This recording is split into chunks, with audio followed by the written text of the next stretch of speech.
రవీంద్ర భారతి ప్రాంగణంలో గాన గంధర్వుడు ఎస్పీ బాలసుబ్రహ్మణ్యం విగ్రహావిష్కరణ ఘనంగా జరిగింది. కార్యక్రమంలో మాజీ ఉపరాష్ట్రపతి వెంకయ్య నాయుడు, హర్యానా మాజీ గవర్నర్ బండారు దత్తాత్రేయ, మంత్రి శ్రీధర్ బాబు, బాలు కుటుంబ సభ్యులు పాల్గొన్నారు. కార్యక్రమంలో మాజీ ఉపరాష్ట్రపతి వెంకయ్య నాయుడు మాట్లాడుతున్నారు. ఇప్పుడు లైవ్ చూద్దాం.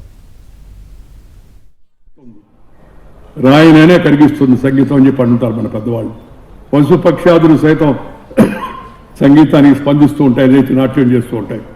అలాంటి సంగీత సరస్వతి పుత్రుడైన యొక్క శ్రీ బాలసుబ్రహ్మణ్యం గారిని మనం ఇవాళ వారి విగ్రహ ప్రతిష్ఠ చేయడం ఏంటంటే నవతరానికి, యువతరానికి, రేపటి తరానికి ఈ మహానుభావుడు ఇలా ఉండేవాడని చెప్పని గుర్తుగిరి కోసం మాత్రమే మనం వారికి అక్కడ విగ్రహ ప్రతిష్ఠ చేశామని చెప్పి మేము అందరికీ మనవి చేస్తున్నాం.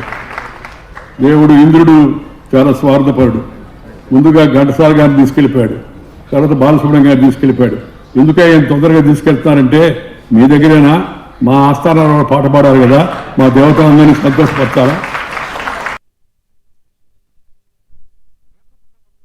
ఎంతో పోరాడినప్పటికీ కూడా ఆఖరి క్షణం వరకు మనం బాలసుబ్రహ్మణ్యం గారిని రక్షించుకోలేకపోయాం. బాలసుబ్రహ్మణ్యం గారి యొక్క విగ్రహాన్ని చూస్తుంటే నిండైన అచ్చ తిరుగు మూర్తి వ్యక్తిత్వం మనకి శిల్పికి నేను హృదయపూర్వకమైన గారికి చాలా చక్కగా ఆ విగ్రహాన్ని రూపొందించాడు. ఆయన కూడా ఇక్కడ ఉన్నాడు. ఆయన చాలా విగ్రహాలు ఆ శిల్పకళ నైపుణ్యంతో వాటిని జీవం పోశాడు. ఇవాళ బాలసుబ్రహ్మణ్యం గారి యొక్క విగ్రహాన్ని తయారు చేసి మనకు అందించినందుకు వారికి మనందరి తరఫున, తెలుగు ప్రజలందరి తరఫున హృదయపూర్వక అభినందనలు. బాలసుబ్రహ్మణ్యం గారు ఒక స్వర సార్వభౌమత్వానికి నిలువెత్తు నిదర్శనం. స్వర సార్వభౌమత్వం దానికి నిలువెత్తు నిదర్శనం. ఆయన ఆలపించిన ప్రతి పాట, ప్రతి రాగం ఒక భావ జలపాతం. ఆయన గొంతులో నవరసాలు నాట్యం చేసేవి.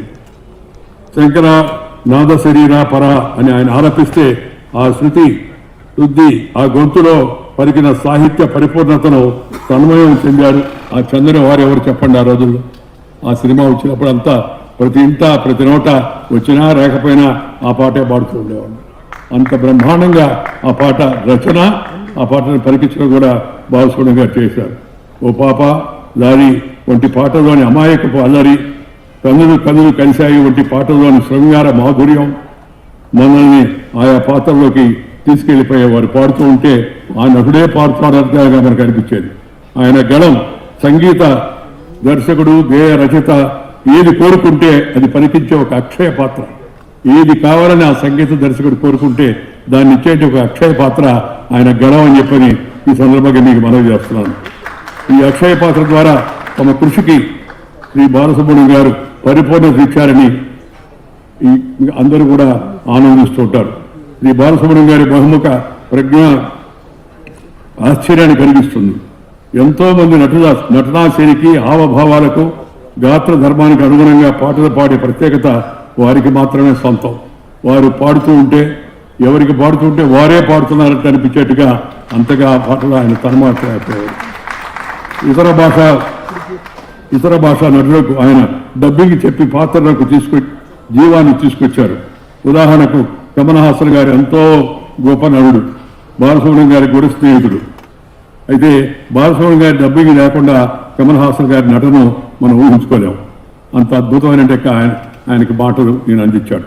ఇక బాలు గారి తెలుగు భాష ఉచ్చారణ వింటుంటే ఎంతో ఆనందం కలిగేది. తెలుగు మాటకు, తెలుగు పాటకు, తెలుగు సంస్కృతి సాంప్రదాయాలకు వారు అందించే గౌరవం వారి పట్ల అభిమానాన్ని మరింతగా పెంచుతుంది. ఆయన ప్రతిభ ఎంత గొప్పదో ఆయన వ్యక్తిత్వం అంతకంటే మధురమైనది. వారిని కలిసిన వారు ఎవరైనా సరే ఆయనలోని వినయాన్ని, సాహితీ గౌరవాన్ని, నిరాడంబరతనం మర్చిపోలేరు. ఒకసారి కలిస్తే ఆయన గురించి ప్రతి ఒక్కరి మనసులో కూడా ఒక సద్భావన కలుగుతుంది. ఎంతటి శిఖరాగ్రంలో ఉన్న మట్టి వాసనను మర్చిపోని మహామనిషి ఆయన. ఆ స్థాయికి వెళ్ళినప్పటికీ కూడా ఆయన ఆ నవ్వులో ఉన్న నిష్కర్మత్వ సత్వం ఆయన హృదయ సౌందర్యానికి ప్రతీక. బోళా శంకరుడు ఆయన. అలా అని ఏది అడిగితే అది మాట్లాడే మనిషి కాదు, తూకం వేసినట్టుగా మాట్లాడేవాడు. వేదికపై ఆయన హాస్యం, సమయస్ఫూర్తి, అందరితో కలియుడిగా ఉండే ఆ తీరు ఆయన స్వరమాత్రుడిగా మాత్రమే కాక మన ఇంటి మనిషిగా కూడా చేసింది. యదేవ విద్యయా కరోతి శ్రద్ధయ ఉపనిషద తదేవ వీర్యవత్తరం భవతి అని ఈ చందోపనిషత్తులో ఈ శ్లోకం ఇది. కేవలం పైకి కర్మలు చేయడమే కాకుండా వాటి వెనక ఉన్న లోతైన అర్థాన్ని జ్ఞానాన్ని గ్రహించి శ్రద్ధతో చేసే క్రియలు ఎక్కువ ప్రభావాన్ని చూపుతాయి, మంచి ఫలితాలు ఇస్తాయని ఈ యొక్క శ్లోకానికి అర్థం. శ్రీ ఎస్పి బాలసుబ్రహ్మణ్యం గారు ఈ లక్షణాన్ని ఒడికిపుచ్చుకున్నట్టు వ్యక్తి. ఆయన ఏ పని చేసినా, అంటే నేపథ్య గానం కావచ్చు, గాత్రదానం కావచ్చు, నటన కావచ్చు, పాడుతా తీయగా వంటి అద్భుత కార్యక్రమాలకు సమన్వయకర్తగా కావచ్చు, ఆయన తన 100% ఇచ్చారు.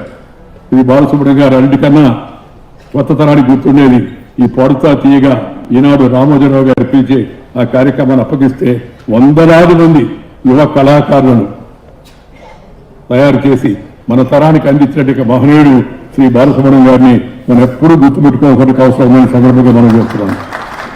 వారు నాకెంతో ఆత్మీయులు, వయసులో నాకంటే కాస్త పెద్దవాళ్ళు. నేనంటే ఎంతో అభిమానం, గౌరవం చూపేవారు. నాకు కూడా వారంటే ఎంతో అభిమానం. అందుకే వారిని ఢిల్లీ తీసుకెళ్లి నేను అక్కడ ఉన్నప్పుడు ప్రధానమంత్రి పక్కన నిలబెట్టి ఆయన్ని ఆ విధంగా గౌరవించేట పని కూడా చేశాను. ఆయన కూడా అద్భుతమైన ఈయన ప్రజ్ఞా విశేషాలు చూసి ప్రధానమంత్రి శ్రీ నరేంద్ర మోడీ గారు కూడా సంతోషపడ్డారు.